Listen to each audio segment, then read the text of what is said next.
I am very sick right now. But the show must go on, and I have a lot to say and a lot that I'm thinking about recently. But this is going to be a rambling purist episode. I have very, very few notes that I want to talk about, and just kind of some general themes. So you can skip around in the chapters. I'm sure they're going to be valuable if you want to sift through my ramblings, because my mind is 90% mucus right now. And so it may be a little bit of a crazy one, but let's get into it. Apologies if I sound kind of crazy or deep or whatever, because genuinely, I'm very sick.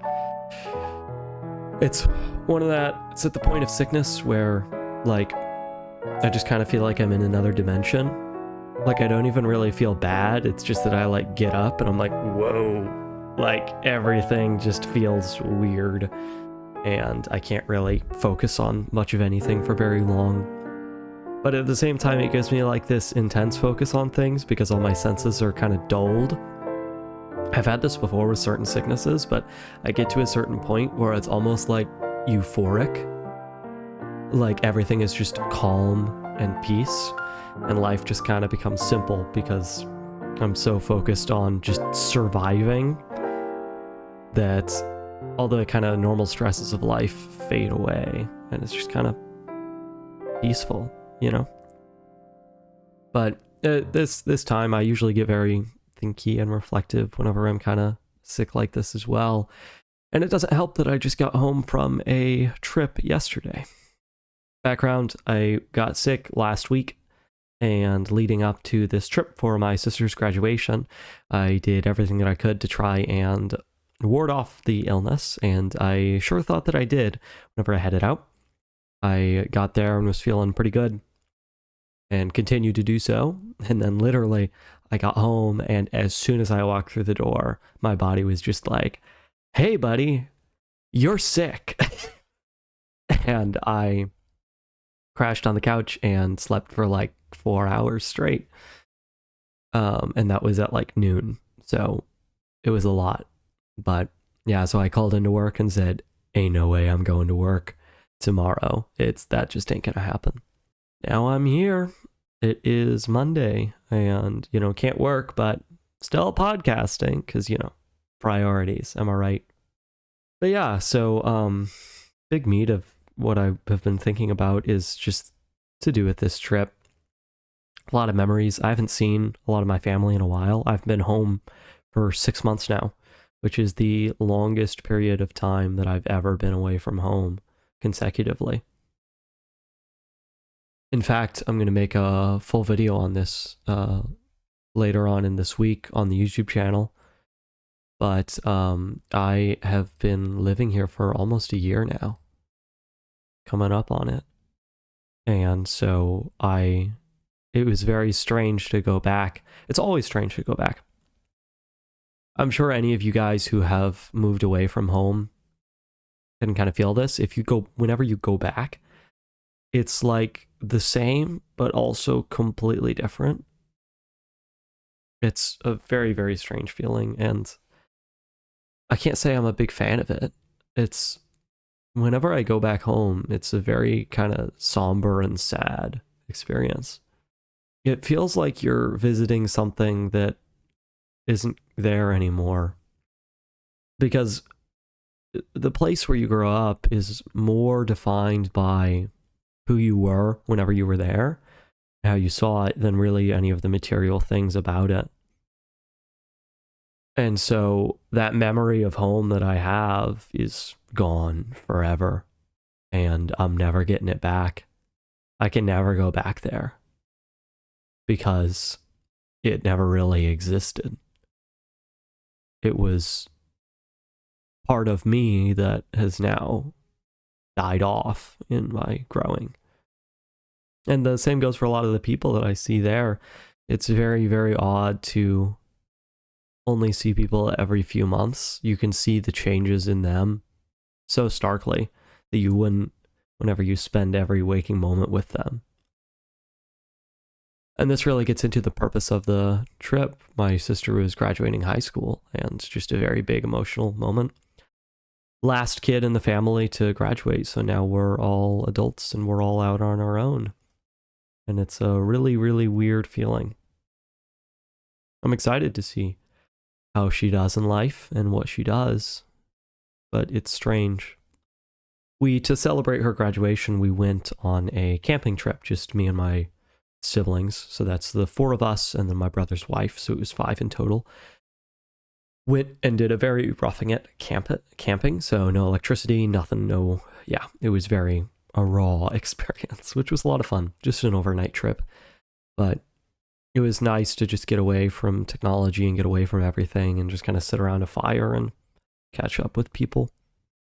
But it's very strange. Even just the introduction of my sister-in-law into the dynamic completely changes things. I love her. She's awesome. She's so great. But man, it definitely changes things. And it's something that we can never go back. Because even whenever I am with my brother now, he's changed. Man, does marriage change people. Once again, it's not like he's a whole different person, but he's very, very changed from this experience. And so even whenever I just see my brother without his wife, it's different. And I've really run away from a lot of change in my life in the past. I was very much so just keep it the same. I mean, even recently I had a reminiscent moment of my fear of change when I had the opportunity to move to a new apartment, and last minute I said, no, I can't do this. It's too much. I can't handle that change right now. And I'm glad I made that decision, but at the same time, I have to wonder what would have been. And that's really something that I think about a lot, of thinking, what would have happened if I didn't move? What would have happened if I just stayed home, stayed with the family? I would have been able to been there for so much more. A lot has happened since I left, and I missed a lot. At the same time, I would have missed so much that I've experienced here, so much growing. I don't regret leaving at all. In fact, I think that's the largest feeling that I have anytime that I'm home, is gratefulness that I did leave for many, many reasons. I'm grateful for the ways that I have changed since I've left. But it's this idea of nostalgia, it's that feeling. Maybe even that is what being sick kind of brings me back to, because I don't get sick often. I haven't been sick since I left. And so maybe it's kind of a nostalgic feeling of, wow, last time I was sick, I was at home, comfortable with my family, and now it's totally a different thing. It's a weird feeling. It's a really, really weird feeling. And I think I've expressed this thought before. I feel like life is full of a lot of moments that really define a really big change. For me, this happens about every quarter. About every 3 months, something big happens that changes me. In January, I went to a big dance event, and that changed me. It opened up a lot of stuff for me. I met a lot of people and just conquered a lot of my fears and internal struggles. Then in March, I had my sisters come and visit, and that was once again just a big reminder of how much has changed. And now it's May, and a lot of landmarks are coming up. A lot of things are changing, and a lot of things are kind of staying the same. And it makes me a little excited and nervous. Because as I've grown and as I've experienced more change and been happy with what has changed each time, I've now kind of become a change addict. And I've kind of noticed that I always was in some respect. I'm the type of guy who hops from hobby to hobby like crazy, has never really stuck with something for a long period of time, as is reflective of my posting schedule. I hope until now, but I've picked up a lot of different hobbies and things, and I've changed my career path multiple times. I originally wanted to be a culinary chef, and then scrapped that and was like, okay, I'll become an engineer. And then scrapped that, and then I wanted to become a graphic designer. I stuck with that for a while, actually. I was doing a lot of work personally. That's a whole journey on its own. I'll put up some of the art that I did if you're watching the video. I'm really proud of a lot of the work that I did, and I feel like I definitely could have pursued that, but I just didn't for one reason or another. Part of it was because I always told myself that I wasn't artistic, that I was always a more analytical guy, which is why I'm in the job that I am. I decided to go into software development and programming and stuff like that, which, if I'm honest with myself, is something that I have just about zero passion for. It's a good job, good work, and it's not something that really drains me too bad. So I can spend a lot of time on things like this that really catch my interest. But I really, as I was describing earlier, I wonder what could have been if I chose a different path and went down something different. Part of this is because I'm kind of on a inspiration kick right now. Watched a couple of fantastic videos about art and animation and design, and been going down the rabbit hole of penmanship and drawing and things like that, and thinking about really picking some of that stuff up as a creative outlet for myself that I can do in those kind of quiet, slow moments, and getting back into journaling and things like that. And anytime that I really have these sort of creative kicks, whenever I'm like, man, like, why didn't I kind of reinvigorate a passion that I've had in the past, and I wonder, why didn't I go down this path? Like, what stops me from doing this? And the thing that I always tell myself is, grass always seems greener.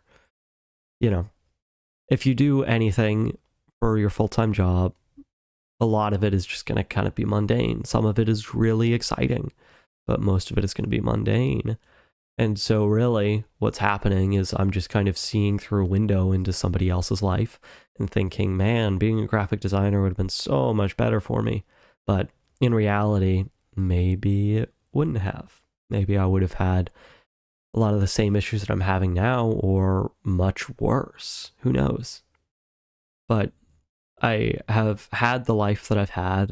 I'm on the path that I have chosen. And I guess what scares me about it is that I have this image in my mind that there's no way that I can ever redirect. Which is stupid, because I've redirected so many times in my life. Now, the difference was, in those instances, I was still in school, and so I had the freedom to redirect as I pleased. And now I have bills, I have all of these things that kind of trap me in the path that I'm in. But really, I have a lot of time on my hands outside of what I do for a full-time job that I can use to invest in things that could make me money. I mean, heck, this is one of those things. Man, I love writing and filming and editing. It brings me so much joy to make these things. And I can, and I do, outside of my work.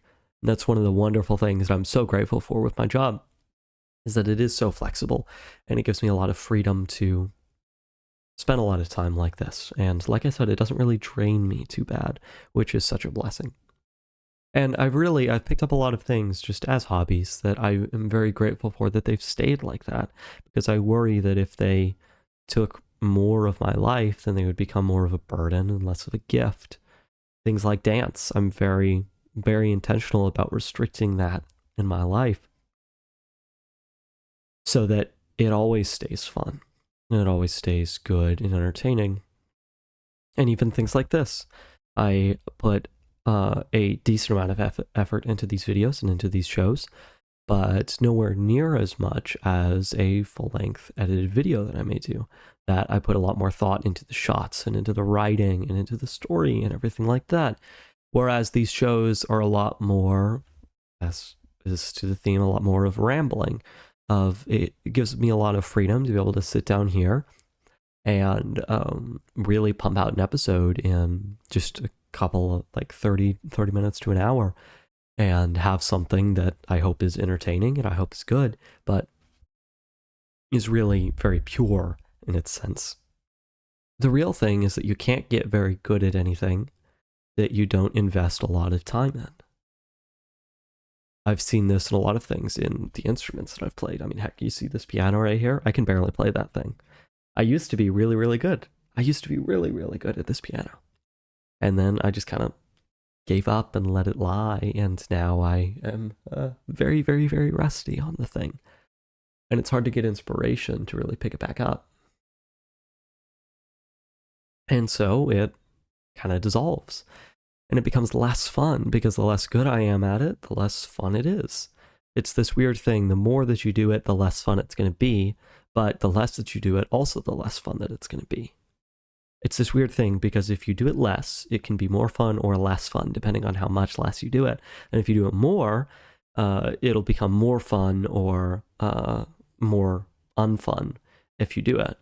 And I have to wonder, the people that I envy the most in my life are people that have a singular mind. This is why I think movies and shows, and especially animes, inspire me so much, is because most often your hero has one mission. They are obsessed with one thing, and that is all that they do. You think about like My Hero Academia, the main guy who Izuku, that's right, his name is Izuku. He is obsessed with becoming a hero. That is his only mission in life. He gives everything towards that purpose. And as such, he's able to fulfill that and really do great things in that role because of his ambition and his soulness, his solitude of mind. And I hate the fact that I have never been able to do that. I am extremely scatterbrained and I get bored and I just give up on things. And I hate that about myself. And it's because I have always imagined my life to be like a movie or a TV show, where it shows a few seconds of my life whenever I'm having the best time ever, and then it cuts, and we have these, you don't live moment to moment. And that's been one of the things that I've wrestled with so much in my life, is that we as humans are bound to the moments, that we have to live second by second and moment by moment. And that's been such a struggle for me in my life as I wrestle with the fact that most days are just kind of dull. And sometimes things suck. Sometimes things aren't fun. Sometimes things are grueling and you just have to do what you have to do. And that if you keep something as a very restricted portion of your life, like if you just draw for 30 minutes a day, it can, or even let's just say 10 minutes a day, you can very easily keep it in that sense of wonder and that magical idea of something if you restrict it like that. But like I said, you won't get much good at it unless you really invest time into something. And so over time, what's happened to me is I restrict it like that, and my progress and my inspiration don't meet up. And so I drop it. Because really it is inspiration that gives the spark to something. I think inspiration as a spark of a fire. It's a very apt description. And going back to my camping trip, I have now had very real experiences with starting a fire. I got up at like 5 in the morning and everybody else was asleep and I was freezing. No electricity, no heat or anything. And so I was like, let's start a fire. I have never started a fire before. And let me tell you, I very immediately learned the difference between a spark and an actual long-lasting flame. I could get these thin little sticks to catch fire and kind of blow up a little bit, but then they would just fizzle out in an instant. And so you have to have this blend of that spark of inspiration, and then you have to get it on a log. You have to have that meat for the fire to actually feed on for a long period of time. And so thinking about that inspiration, that spark as being kind of that fluff that you have to put onto the fire to get it going. And I just have to think that I've never had a log underneath that. That I've never had something that the fire can feed on for weeks and months and years. Until very recently. Now I have a hobby that has outlived the spark, let's say. And the reason why it has is because of external commitments that I have financially and socially invested in it. And that is dance. I've mentioned it a bazillion times and I will continue to mention it. That is the one thing that has stuck for me for longer periods of time. I've been doing it for 9 months now. I've never done something for 9 months now, except for my job. That's the only thing that I've done for about as longer actually. And dance it's had its moments where it has been less fun, for sure, but consistently I've had motivation and it has been fun consistently for 9 months. And I've kept to it and I'm getting better at it, which is crazy to me.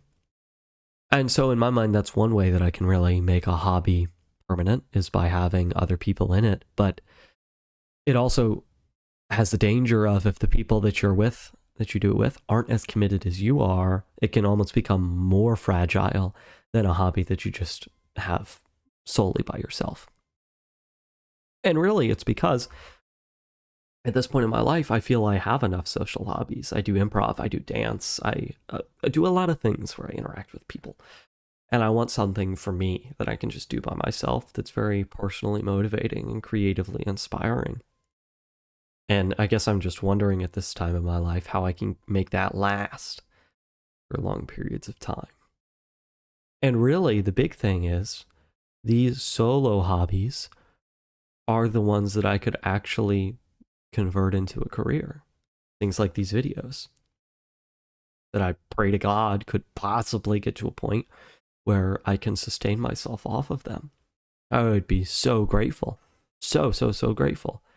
Because I've always wanted to be able to work for myself and make my own schedule in that way. And be able to do largely what I want to do. And be able to support myself and my family in that way. But to do that, I have to have commitment.